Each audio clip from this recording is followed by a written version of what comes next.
New audio from a December IDF operation in the Gaza Strip captured Israeli hostages literally begging for help just days before Israeli forces had mistook them for Hamas fighters and tragically and fatally shot them. Now, in the recording that was released by Israel's Khan News on Sunday, 26-year-old Alon Shamriz and 28-year-old Yotam Haim, who were being held hostage by Hamas, along with a 22-year-old by the name of Samir Talalka, can be heard shouting in an attempt to alert the IDF soldiers to their presence.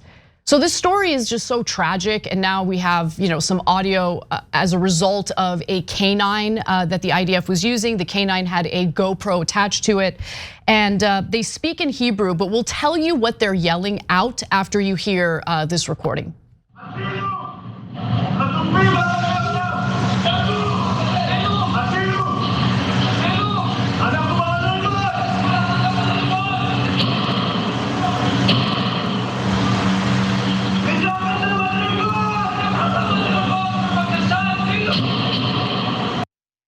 So the words the men are shouting in between the gunfire reads as follows. So we're translating here, and it might not be perfect, but they're saying, "Help!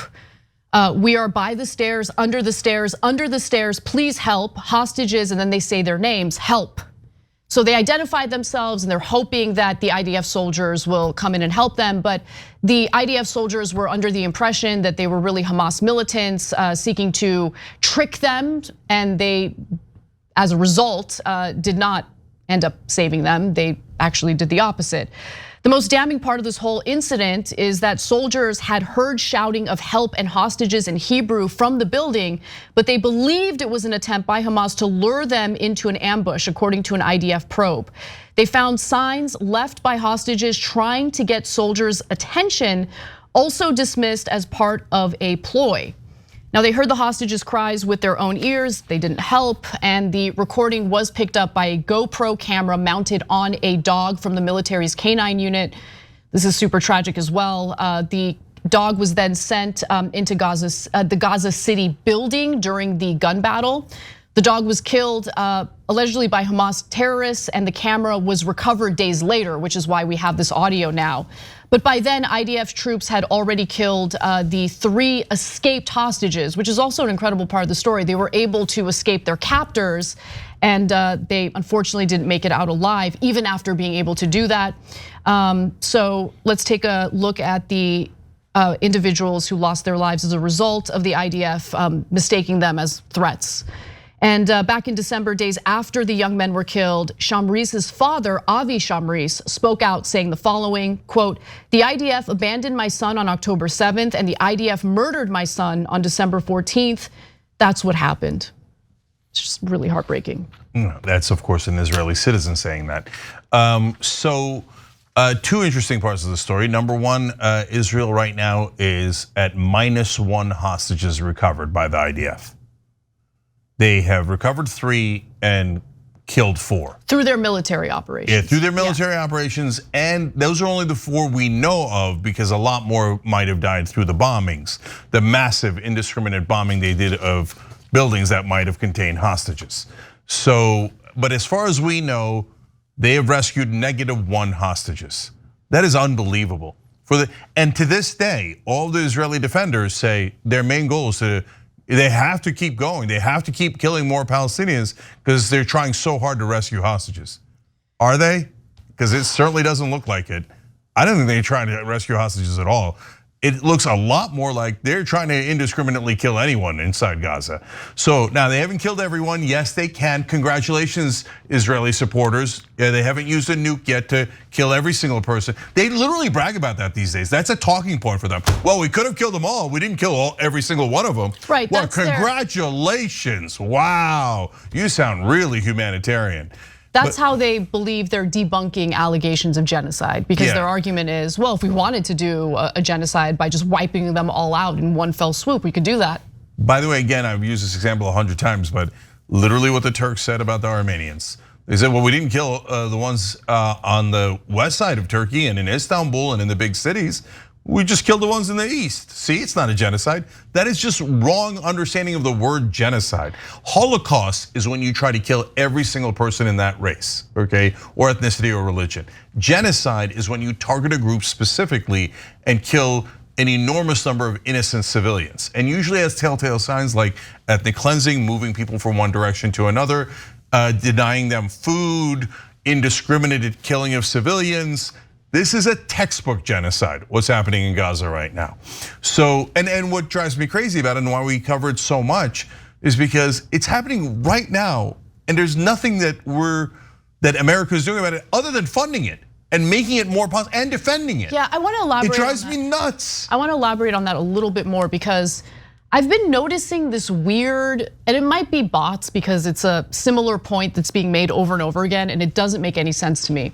So supporters of Joe Biden are increasingly frustrated by voters, typically Democratic voters, who see his handling of the war in Gaza as so inhumane that they just can't get themselves to cast a ballot for him, right? And it's not just Arab Americans, although Arab Americans have been the most vocal, certainly in states like Michigan.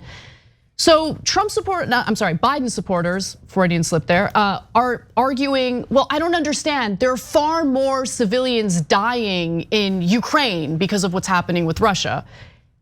Or far more civilians have already died in Ukraine. First of all, I haven't fact checked that, but that's what they're claiming. But guys, the reason why there is a moral issue with Israel versus what's happening in Ukraine is we're not supporting Putin, right? Like, we're not supporting Putin's invasion into Ukraine or the slaughter of civilians in Ukraine. We're doing the opposite, right? The US government is helping Ukraine defend itself against Putin and his illegal invasion into their sovereign country. When you look at the Israel-Gaza war, it's totally flipped, where right now the side that's carrying out the mass civilian deaths or killings is the side that we're funding and supporting. And just today, John Kirby had a press conference and was asked, okay, well, it's very clear that Israel is continuing the blockade of humanitarian aid into the Gaza Strip. And so as a result, has the Biden White House maybe reconsider the military aid that they want to provide to Israel? And Kirby's like, no, no, we haven't reconsidered. Of course not. They need to defend themselves. No, never mind, they have the Iron Dome, they have defense capabilities and military capabilities that Palestinians could only dream of. But that's the argument. They need the weapons, and so no matter what Israel does, even if they're breaking international laws, even if they're committing war crimes, they're our ally, and we are going to present them with the weapons that they want. So a couple of things here. Just on a controversial, unacceptable question, and I'll leave it there. So are the Palestinians allowed to defend themselves? No, apparently not. Or do they just sit there and get murdered? But if they ever fight back, it's obviously terrorism. Okay, I hear you on that, and I've accepted that many times. So isn't it terrorism when Israel kills 25, 30 times more civilians? No, they're angels. Angels. When we murder Palestinian civilians, that's because we're the good guys and had a right to defend ourselves. Nonsense, total garbage. When you kill 25 times the number of people that Hamas killed, you're not defending yourself anymore. You're just murdering people so you can say, aha, now how do you like it? We crushed you and we're gonna occupy you for the rest of your goddamn lives. Oh wow, you guys seem like real humanitarians. Show me when you're gonna end the occupation, you liars. Everyone in the right-wing government of Israel is a bunch of fascist, lying, religious zealots, okay? Did I just call them fascists? Yes, you're goddamn right I did. When you kill this number of civilians and you do it on purpose, and you openly and brazenly talk about how you're gonna move them out of Gaza, how you're gonna take Gaza, how you're gonna just crush the spirit, the soul, the humanity, and the lives of these people, that is exactly what fascists do. Anyway, now to the casualties, by the way, I just looked it up. Wow, this is a big number, it really is. In a little over 2 years and 25 months, 10,582 civilians have been killed in Ukraine. In under 5 months, 20% of the time, Israel has killed over 30,000. Jesus. So 3 times as much. I know. IDF will say, no, 7 of those were Hamas. I think maybe we got a couple of Hamas fighters. I mean, bombs, buildings, schools, hospitals, everything. We just destroyed entire Gaza. I think we got a couple of Hamas guys. Yeah. So you did 3 times as bad as the Russians when they invaded Ukraine, and you did it in 5 months as opposed to 25 months. So look, you see somebody defending Israel online, on Twitter especially, there's an enormous chance that it's an IDF troll or bot. Okay, yeah, there's some real people, but like 90% of them all repeat the same talking points.